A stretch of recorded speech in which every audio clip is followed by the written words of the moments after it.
movie Limitless, where they took the pill and it made them super smart. It was the designer drug. You understand? AI is making designer drugs all the way down to that level. Y'all need to give me some of that Limitless pill, man.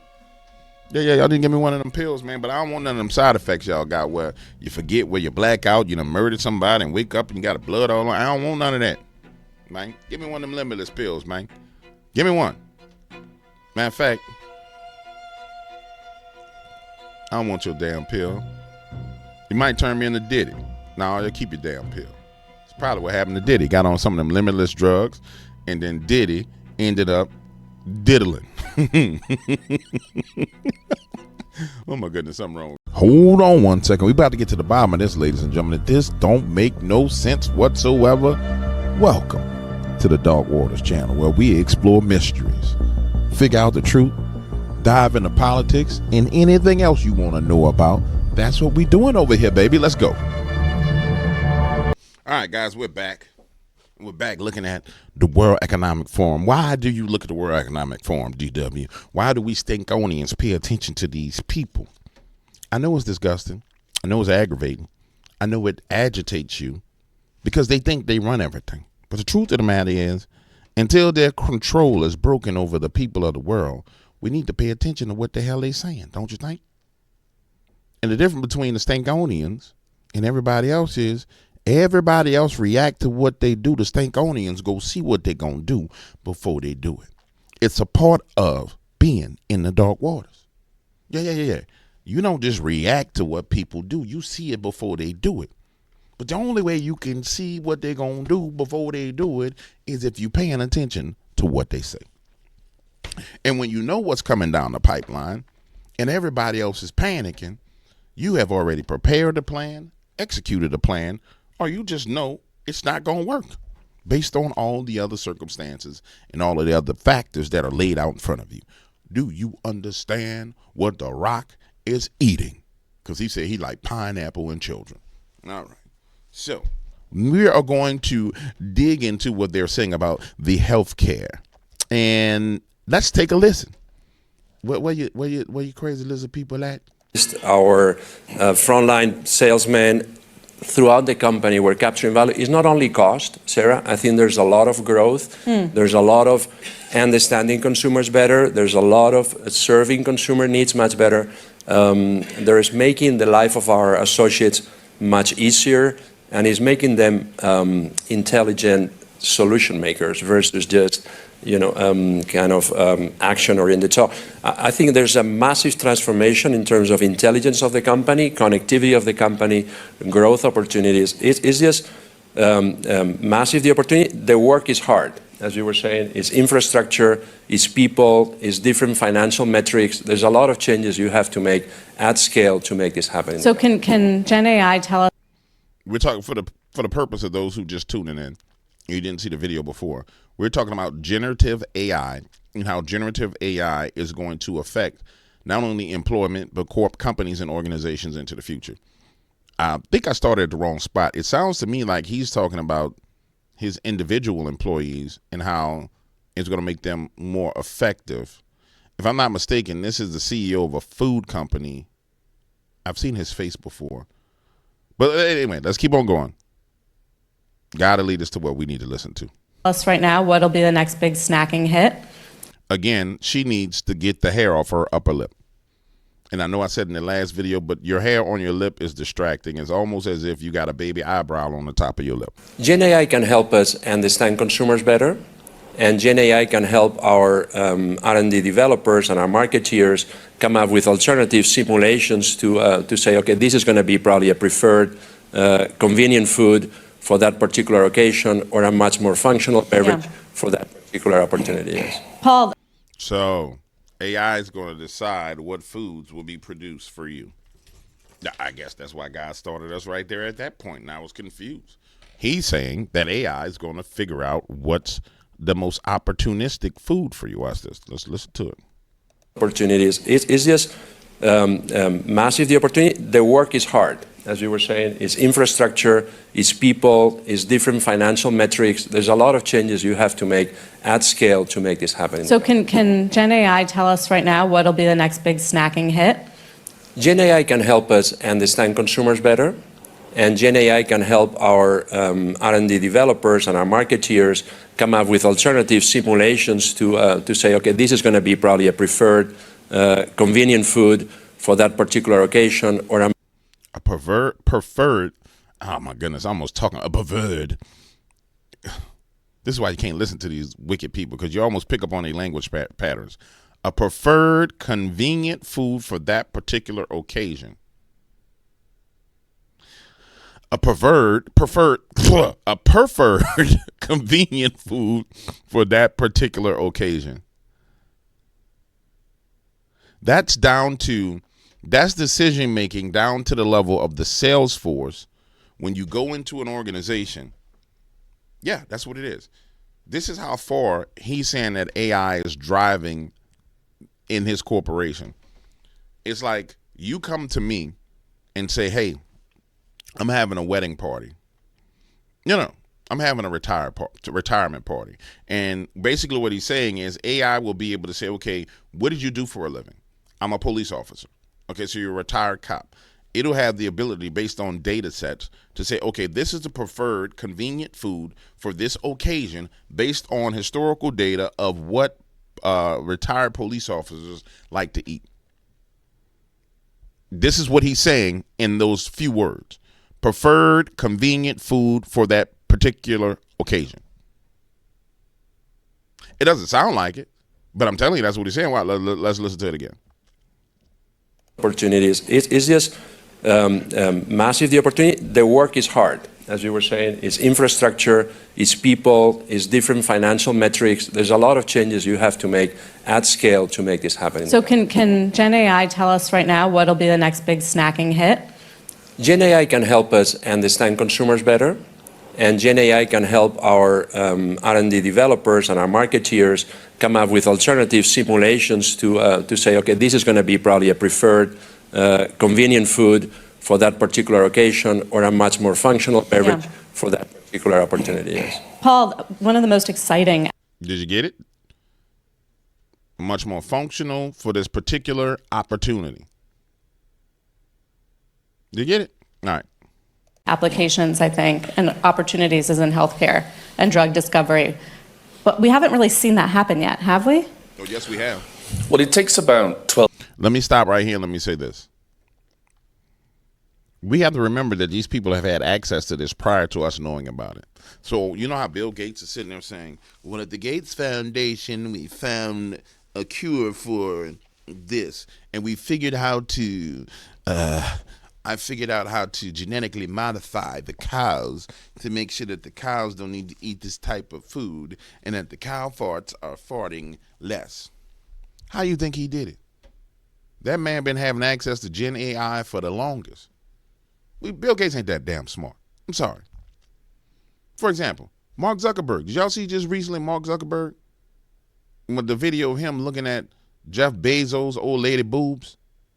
I mean, you really think these dudes that smart, these socially awkward people that smart? Come on, man. I'm sorry, I don't believe it. I do not believe it. Mark Zuckerberg saw a pair of boobs and he looked like he was 15 years old. You know what I'm saying? The look on his face was like he was 15 years old. I don't believe it. I don't believe that these arrested development individuals are what they're saying they are. I believe it's all been Gen AI. And they've had it for a long time. The more you look at it, the more you see it, it makes all the sense in the world. And we know that all the technology that they would give us is normally 20, 30 years behind. And if you were to go back 20 years ago and start using Gen AI, you will be able to build out everything that we have to this day, to this moment. The real question is, what in Sam hell have they built out that we don't know about? And the people who would have done that is called DARPA. Same people who started Google. Same people who founded the internet. The whole entire internet was founded by DARPA. So, what am I saying? Let me take it back to the beginning. These people ain't that damn smart. You just as smart as they are. They just had access. 12 to 15 years to discover and develop and bring forward a new drug. And large language models are what, 2-3 years at least in practical application. We spend about 2 to 3 billion to develop and discover and develop that medicine over the same time. Roughly a third of the discovery effort now, we're talking the drugs that will launch in 10 years, are being validated by AI. So our probability of success is so much higher. People forget that there's so many diseases that are undruggable or considered undruggable, and so many diseases that are unmet in terms of need and treatment, that we're using AI to genetically validate targets to make sure We're using AI to genetically validate targets more likely to bring forward a medicine to make sure we're more likely to bring forward a medicine a decade later, to validate the mechanistic approach. To validate the mechanistic approach. We're using AI. I didn't read this on a transcript. Here's a transcript.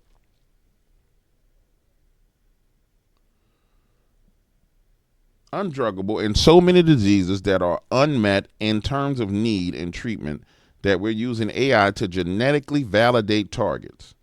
So they're using AI. Oh, that's what the whole 23andMe thing is. Y'all people who've been running around talking about, yeah, bruh, I want to go find out what my lineage is. Here, let me send these people my blood sample so they can get my genes and they can check and see, oh, I'm not all black. I got some European in my system.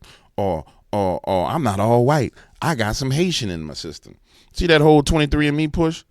Was them getting all the genetic sequences that they needed to run through AI. Listen, he's telling it to you. Watch, I'm going to read his exact words. He says, undruggable, so many diseases that are unmet in terms of need and treatment that we're using AI to genetically validate targets to make sure we're more likely to bring forward a medicine a decade later to validate the mechanistic approach, particularly with small molecules. We need to make that every dollar is well spent. Hold on. Hold up, damn horses. Hold a damn horses. I want you to think after you listen to what he say. Hold the damn horses. All the damn horses. Shut up, fool guy. Let this evil dude talk. To develop and discover and develop that medicine over the same time. Roughly a third of the discovery effort now, we're talking the drugs that will launch in 10 years, are being validated by AI. So our probability of success is so much higher. People forget that there's so many diseases that are undruggable or considered undruggable, and so many diseases that are unmet in terms of need and treatment, that we're using AI to genetically validate targets to make sure we're more likely to bring forward a medicine a decade later, to validate the mechanistic approach, particularly with small molecules.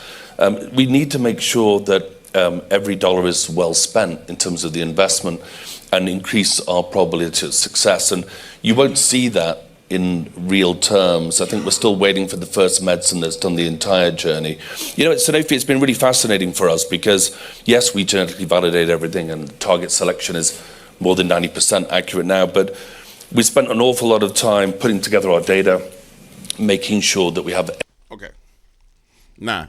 It sounds like a whole bunch of mumbo jumbo this jackass talking about. Pardon my language, Jesus, I did it again. I'm sorry, forgive me. I know. My mouth, I know I be tripping sometimes. I'm sorry. It just slide out because I be looking at these wicked people and it be sliding out. Help me with it. You know what I'm saying? Just like, you got to help me with that because I be tripping. And I admit I be tripping, but let's get back to it. All right. You got to understand what this clown is saying. You've heard him talk about drugs that are making right now that will be out in 10 years. But you heard him talking about how AI has sped up the process. You heard him talking about genetic targets and unmet diseases. So watch this. There's a list of diseases that they consider unmet diseases that they haven't made medicines to address those diseases, right? And then there's people who are genetically predisposed to these diseases. But here's the thing. If there's a disease out there that there has been no medicine for, and that particular disease has not affected a large part of the human population, then why in the hell is you making a medicine for it? From a financial viability perspective, in order for a drug to be profitable, there needs to be a significant need. And here's where the conspiracy comes in that we've seen before over and over and over again. When you have the ability to target gene sequences and find disease that have unmet drug needs, meaning it's a disease, but there's no drug that addresses it, how do you become profitable? How do you become profitable? Now, YouTube itself will literally destroy me if I break it down any further than that. But let's just say I have been sneezing every year around from November to, I don't know, February. Every year I get sneezing spells, my nose start running, I start coughing, right? Every year. I mean, historically. And then everybody around me, but during that same time of year, they start sneezing, coughing, runny nose, fever. That is a need. Each and every one of the symptoms is a need.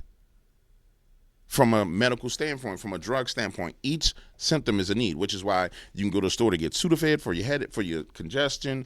You can go get Vicks Vapor Rub for congestion. Each of these things are needs. Watch what they're saying. So they want to address those needs genetically. So anytime there's a need, and we just went through this, well, there was a need that was addressed that made a lot of money. Am I making sense to you? I can't explain it any other way without getting in trouble. But the point I'm making to you is this. It's disastrous because what it says is AI now identifies those unmet needs. And then I'm pretty sure it's coming up with drugs to address those needs. But to be profitable, there has to be a turning point where that need is significant. And all these drug companies are competing to meet those needs. I hope you're getting it. I don't know any other way to put it. You went through it already. You've experienced it yourself. And now it makes all the sense in the world, bro. It makes all the sense in the world. How that need was met, how everything was created, and how everybody understood what was going to happen before it happened. Yeah. Boy, this is some wild stuff. Did we get to 20 minutes? We had 16 minutes. Let's listen to some more he got to say. End to end, we've completed that.